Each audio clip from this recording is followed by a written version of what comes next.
किसी गांव में एक लड़की रहती थी। सामान्य कदकाठी, सांवला रंग, चेहरे पर हमेशा मुस्कान। इसका एक बड़ा भाई भी था। माँ बाप मेहनत मजदूरी करके उसका भरण पोषण करते थे। अपने माँ बाप की कड़ी मेहनत देखकर वह बच्ची बड़ी हुई थी।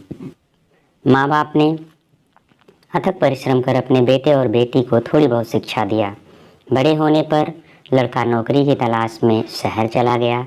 कुछ सालों बाद शादी करके शहर में ही बस गया और कभी वापस घर न आया। इधर घर पर माँ बाप और छोटी बहन की स्थिति और भी खराब होती चली गई।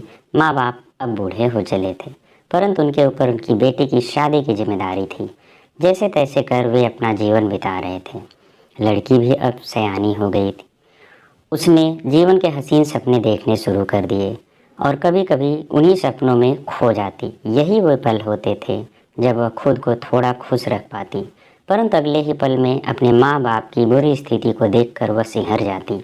उसने मन बना लिया था कि वह जीवन भर अपने माँ बाप के साथ रहेगी, उनकी देखभाल करेगी और कभी शादी नहीं करेगी। गुजर बसर के लिए पैसों की भी ज़रूरत थी, अतः उसने कुछ पैसे कमाने के लिए दूसरों के घर बर्तन साफ करना शुरू कर दिया। परंतु नियति को कुछ और ही मंजूर था। 1 साल के भीतर ही उसके माँ बाप दोनों की बीमारी के कारण मृत्यु हो गई। अब वह दुनिया में बिल्कुल अकेली थी।